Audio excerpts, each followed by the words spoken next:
Kai from Galloway. Hello, my name is Kai. I live in Galloway Castle in the country of Faraway. The castle is very big and there are over 100 rooms.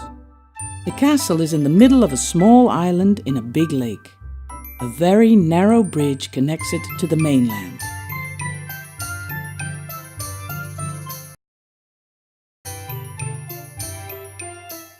I live in the castle with King Grumpy, his wife, Queen Chatty, and their daughter, Butterfly, the most beautiful princess in all of fairy tale land. The king sleeps almost all day long and you should hear him snoring. It's so loud that when the wind is silent, it can be heard throughout the whole land, maybe even the whole world.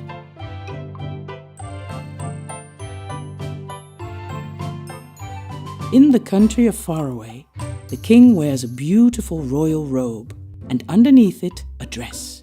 Yes, a real dress with a royal diamond print on it and hundreds of pleats. Underneath that, he wears beautiful royal red stockings and big black royal shoes with royal buckles. On his head, he wears a royal beret with a golden crown. The queen always wears a beautiful dress which reaches all the way to the ground, though it has far less pleats than the king's dress does, for so much fabric could easily make a trip. On her head is a very tiny beret with a very tiny crown, not a big crown, for that would make her hair untidy and give the royal hairdressers an even bigger task to get it curled properly each morning. Princess Butterfly wears dresses smooth as silk that dance in the wind. But when it's cold and rainy, she much prefers to wear her cool jeans with a big sweater and her boots, so that her feet stay nice and dry when she plays outside. I am the royal cat, and as you've maybe already noticed, I wear very beautiful boots. I will tell you how I got them. On a windy, wet day, Princess Butterfly took me outside to catch frogs. Ooh, it was very cold and wet. Yuck! I did not like it at all. My paws got completely wet and quickly covered in mud. After a while, I even started to sneeze. Oh dear, said Butterfly. I hope you don't fall ill with the cat flu. If you do, we'll all be in bed with the sneezes. Father will be so grumpy. Hurry on back inside and I'll get you a nice warm jug of water and tuck you in. You'll be better tomorrow and we can resume our frog hunt then. The next morning, however, I still felt ill. I sneezed and sneezed without end. I was shivering in my basket and became worse and weaker.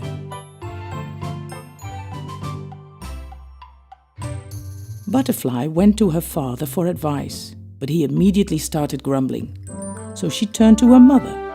But she was busy chatting with the neighbor from across the road, Baroness Silencia. The Baroness listened to what her mother had to say, but could not get a word in edgewise. Blah, blah, blah, blah. She talked and talked non-stop.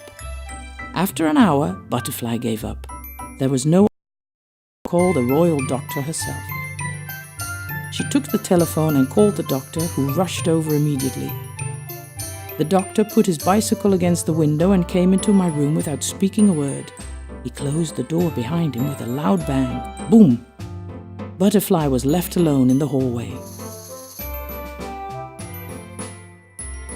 The door only reopened half an hour later and the doctor came out. He stroked his white beard and said, "It's nothing serious. With a little protection he'll be back to his old self again very soon." "What sort of protection?" Butterfly asked. "Well, kitty boots, of course," the doctor replied. "Kitty boots?" Butterfly asked with a surprised look. "I've never heard of those before." "Yes," said the doctor. "If you want Kai to get better, you'll have to buy him a pair of kitty boots to keep his paws dry. You'll see he'll be back to normal and playing outside again in no time." Butterfly thanked the doctor and went to her father to tell him what the doctor had said. "What? Kitty boots? What sort of nonsense is that? No chance," said King Grumpy. And while he was grumbling, he fell back to sleep. So Butterfly went to her mother again, who was still chatting with the neighbor from across the road. She tried to tell her mother what the doctor had said, but she kept on chatting. Butterfly looked very sad, and just as she wanted to walk away, Baroness Silencia said to her, "Oh, but you can buy those at the leprechaun's market. They have very pretty boots there, in all imaginable sizes. They are bound to have a pair to fit Kai." A heavy silence fell. Butterfly kissed Baroness Silencia's cheek and ran out of the castle. Fortunately, the leprechaun's market was open that day. Butterfly walked over the market that counted hundreds of stalls. They sold all sorts of things. Leprechauns' hats to leprechauns' pipes, leprechauns' shoes and leprechauns' tools, but no leprechauns' boots that would fit me. Butterfly became tired and it was getting late. When she passed the last stall, someone tugged her sleeve.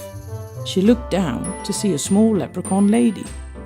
"Are you looking for these?" the leprechaun lady asked, and from behind her back, she pulled two beautiful shiny red boots with exactly the same royal diamond as on her father's dress. Her mouth fell open with amazement, and a huge smile spread over her face. She was delighted. "How much are they?" Butterfly asked. "1 gold coin," the lady replied. "1 gold coin?" Butterfly repeated in surprise. "I haven't got that much with me. I will have to ask my father." "Very well," said the leprechaun lady, "but these are no regular boots. You will have to bring me the gold coin before noon tomorrow, or the boots will disappear forever." Butterfly took the boots, promised to bring the coin tomorrow, and hurried on home. Kai, I found them! Look at how beautiful they are. I'll put them next to your basket, but you mustn't wear them until tomorrow, when I have paid for them. You'll be better soon." Butterfly ran to her father and proudly told him that she had found the kitty boots at the leprechaun's market, but did not have enough money with her. "How much are they then?" asked her father in a surly tone. 1 gold coin. 1 gold coin? Have you lost your mind?" the father thundered. No, absolutely not. Far too expensive." "But father," said Butterfly, starting to cry, "Kai won't get better without them." Big tears rolled down her cheeks as she walked to her room, where she fell asleep, sobbing. The following morning, Butterfly sat at the breakfast table with a sad look on her face. She stared on her little bowl of cereal, but couldn't bear to eat one bite.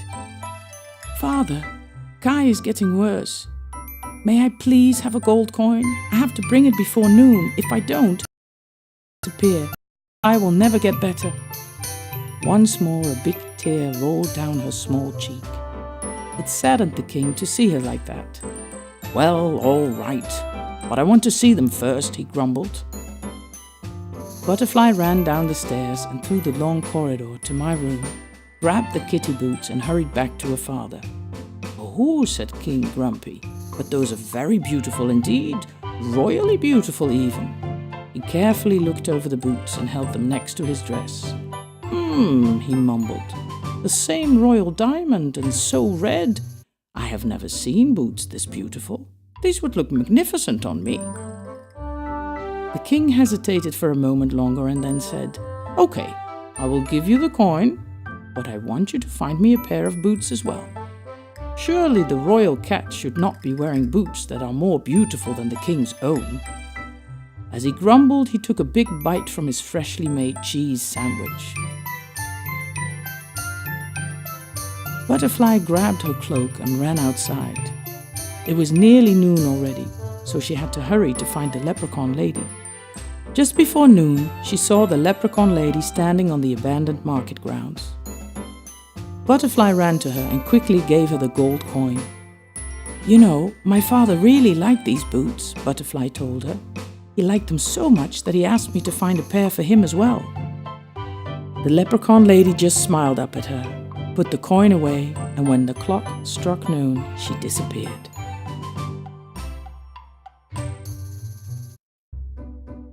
When she returned to the castle, Butterfly came to bring me the boots. "Look, Kai, you have to wear these from now on. You will never fall ill again, and your sneezing will stop." I tried the boots on and oh, they were very comfortable and lovely warm.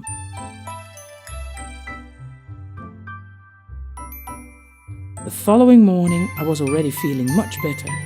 I ran through the long corridor to Butterfly's room and leapt onto her bed. "Come, sleepyhead, we're going out to catch frogs. It's raining outside.